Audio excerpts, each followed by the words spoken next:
Let's talk about the elephant in the room. Easter. Today is Easter. Today the church commemorates and celebrates the Lord's resurrection. Today, the Paschal Lamb, who was sacrificed for us, is risen from the dead, and we glorify him. So every Sunday is Pascha for the believer. It's the Lord's Day. It's both the first day of the week, and it's also the 8th day, which heralds the kingdom which is to come. And at every liturgy, no matter what day of the week, we step into the dawning light of that kingdom when we begin. Blessed is the kingdom. But at the same time, of course, there is the annual climax of our worship, which takes place at the feast of Pascha proper. And today the Orthodox Church is celebrating that feast of feasts, at least in part. I don't know if you knew this. But in the Orthodox Church in Finland, they celebrate Pascha based on their Gregorian calendar. So today, they are celebrating Pascha. They are singing, Christos nousi kuolesti, potisesti nuisi. Remember that for when we come around. 5 weeks. Today, therefore, the spirit of the Paschal celebration is upon us, even if we are only here in the second week of Great Lent.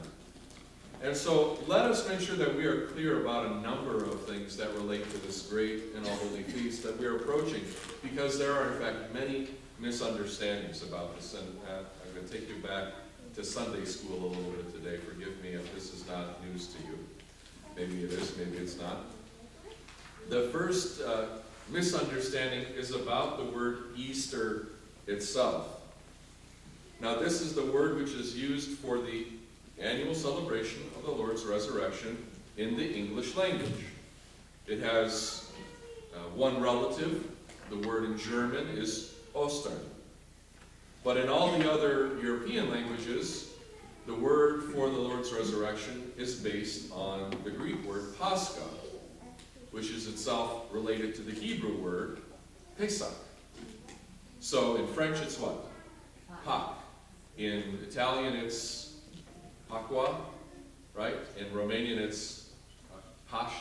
So all these languages have these derivatives from the Hebrew word Pesach, which is from Passover. But sometimes you will hear Orthodox Christians speak somewhat triumphantly, saying, it's Pascha, not Easter. But let's first consider, what are actually the origins of this word? Now, we are told by none other than the great church historian, the Venerable Bede of England, an Orthodox saint, that the word Easter comes from the name of the month of April according to the Anglo-Saxon calendar in the 8th century. It was called Eostermanath, or Easter month. So Eostermanath has a name, he says, which is now translated Paschal month, and which was once called after a goddess of theirs named Eostre, in whose honor feasts were celebrated in that month. Now they designate that Paschal season by her name, calling the joys of the new rite by the time-honored name of the old. Now, Bede's mention here of Eostre is the only historical evidence we have for the existence of this Anglo-Saxon goddess. However, the name seems to have some common roots with other Proto-Germanic words, such as Austron, for dawn, or aus, to shine. And it's the root of our English word east, when the dawn shines, where the dawn shines. Or the German Osten, for the same, from which we get Österreich, or Austria. Eastern March, or Eastern Lent. And when we see it in these terms, it actually makes sense completely that the newly Christianized pagan Germanic peoples would keep the name of Easter month when talking about Pascha, a word that linguistically meant nothing to them. In fact, when we say Pascha, it doesn't, I mean, we only know it because we're this, but if you said it to somebody, unless they knew Greek or Hebrew, they wouldn't understand what you're talking about. But if you said Easter, the East, you would have a sense of what it's referring to. The myrrh-bearing women came to the tomb when? At the early dawn. And when were the Easter services traditionally held? Sunrise. We have it at midnight, but it's meant to go until the dawn. If we were really to drag it out, we could probably do it. And St. Zechariah called Christ what? The Orient from on high, or the day spring or dawn from on high in the Benedictus in Luke 1:78. And even the earth itself reflects the spirit of the feast for what is happening at the spring equinox. The days are getting longer. In fact, they were already getting longer since the winter solstice, but they're actually now longer than the nights. The equinox is the halfway point, right? They're equal equinox. And now from here on out, they're longer. So the day is triumphing over night. There's a symbolism there that we know, right? From the Gospel of St. John. And life itself is blooming forth, right? We're celebrating our cherry blossoms right now in Washington, D.C. And on Easter morning, light shone forth from the tomb like a radiant bridal chamber, illuminating the entire world. So we should never say or fall into the foolishness that Easter, or the word Easter, designates some kind of a pagan celebration. Because whatever might have been pagan, and all we know of is this one little name, has been completely swallowed up by the symbolism and imagery of Christianity. The fullness of the truth of who Jesus Christ is and what he has done for us. Similarly, Christians in Germanic parts of the world call the Feast of the Nativity what? Yule, or Yuletide. And that simply comes from the Old Germanic name for January, Yule. But there's nothing pagan about the Nativity of Christ. You can argue about the trees and all those things, but they still have been co-opted by Christianity and made to serve the risen Lord.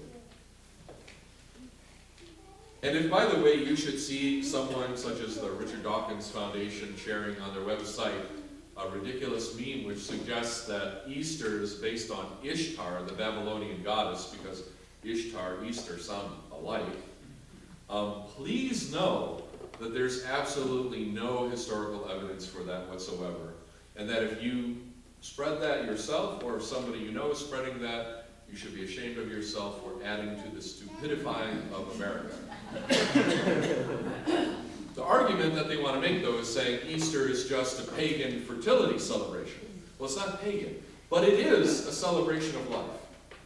We should not be ashamed or embarrassed of the concept of a fertility celebration. Easter is most certainly a fertility celebration. Do you know why?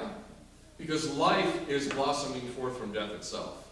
Because the tombs themselves are becoming a garden and a paradise through the resurrection of Jesus Christ.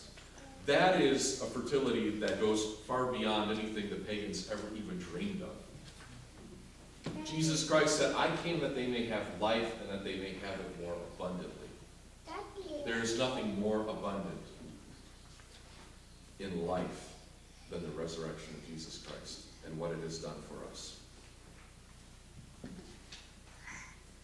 And so, therefore, let us never be afraid or ashamed to use and embrace the word Easter. It was baptized, and it was blessed for us by none other than an Orthodox saint, the Venerable Bede, who said, what? Calling the joys of the new rite by the time-honored name of the old observance. It was good enough for him. It's good enough for me. Now, the second myth that sometimes gets bandied about to explain why Orthodox Christians celebrate Easter later than others on some years, and this is said sometimes not with no slight hint of anti-Semitism, that Pascha has to fall after the Jewish Passover. Have you ever heard this? Have you ever said this? Shame on you. It's simply not true. Simply because when the Jews celebrate their Passover is completely irrelevant to what we do in the church. We don't care. They could change it to September. We wouldn't change our calendar. We wouldn't care. It's irrelevant. What they're doing is what they're doing. What we've done has been set in place by the church, which is the continuation of the true Israel from the time of the apostles. So they can celebrate it whenever they're like. We're not paying attention. The reason why the Eastern Orthodox Church sometimes has a later Pascha like it does this year, and it's very pronounced, right? Because you have Western Easter on today, the 27th, and we won't have Eastern Easter until May 1st, is because of a simple difference between the Gregorian and the Julian calendar. I'm going to hurt your brain a little, maybe bore you with some data, but I just want you to know so that you know. Okay? As we know, Passover takes place when? It's calculated, it's the first full moon after the spring equinox. That's the Passover first. The Passover is the first full moon after the spring equinox. The Lord rose from the dead on the first day of the week after that celebration of Passover. So it was the first Sunday after the first full moon after the spring equinox. And so that's how it's traditionally calculated. Right? So why aren't we celebrating that today like the Finnish church? Because today is the first Sunday after the first full moon after the spring equinox. Why aren't we? Here's where it gets kind of stupidly complicated, honestly. Now you may know that the spring equinox this year fell on March 20th, and it's going to fall on March 20th on the majority of the years in this century. In some years, it falls on March 19th, and very rarely on the 21st. Because it's an astronomical event that happens when it happens. It's not something we penciled in, it's something the sun does, or the earth does. Now, over time, the church adopted a fixed calendar for when to figure out when that date would be. And basically ignored what the sun and the earth were doing from that point on, just like they were ignoring what the Jews were doing for their Passover.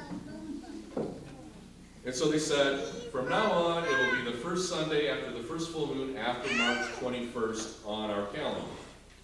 The problem is, that was the Julian calendar. And the Julian calendar, as you may know, has fallen behind. And it is now 13 days behind where the Gregorian calendar would be, which has been kind of corrected to adjust to the astronomical events. So it's like a watch that is run down. You know, when your watch is now like in a few minutes, and then if you kept that going for centuries, it would become days. And that's exactly what's happened. But we still calculate Pascha on the basis of, as Orthodox, the first Sunday after the first full moon after March 21st on the Julian calendar, which is April 3rd now. So we have to wait for the first full moon after April 3rd, right? That's why it's different this year by 5 weeks. That's the only reason that we celebrate Pascha later this year, and there is really nothing special or holy about that. It's just the tradition of how the church did its business. The Finnish celebration today is just as great and holy of a Pascha as the one we will celebrate on May 1st. And the only special thing about ours, maybe, is that you will be able to buy your Easter candy on sale tomorrow, which all good cradle Orthodox Christian know. What makes Pascha great and holy and special is not the time or the day on which it's celebrated, but the meaning with which it is celebrated and for which it is celebrated. As mentioned, the word Pascha literally means Passover. That's to say, Christians celebrate the resurrection of Jesus Christ not only because it took place at the time of the Passover, but it became the fulfillment of the meaning and purpose of the Jewish Passover. It is our Passover because through the resurrection of Christ, the firstborn Son, the only begotten Son of God, was sacrificed for us. He passed over from death to life. He who was that perfect and innocent high priest, of which we just heard in the Epistle of Hebrews, himself offered himself as the Lamb of God who takes away the sins of the world. His blood was shed for us so that the angel of death might pass over us. And when we come, as we do, as we should every Sunday, to receive Holy Communion, the body and blood of Christ, we are painting the door of our lips with the blood of the Lamb, so that that angel of death will continue passing us by. And we are marking the abode of our soul as a dwelling place of those who are in the new covenant with God. This is God's incredible and selfless gift to us, one of which we are forever unworthy and should never boast. It is the greatest privilege for us to have received the gift of his Lamb and the blood of that Lamb that was shed for us, by which we are redeemed. So I hope that as you celebrate today, the day of resurrection, you do so with the entire world, and that you share with them the same hope that can be found in the old Protestant hymn, which was made famous by Billy Graham. Just as I am, without one plea, but that thy blood was shed for me, and that thou bidst me come to thee, O Lamb of God, I come. May we all come to the Lamb of God today and receive that great gift of salvation. Christ is among us. Yes.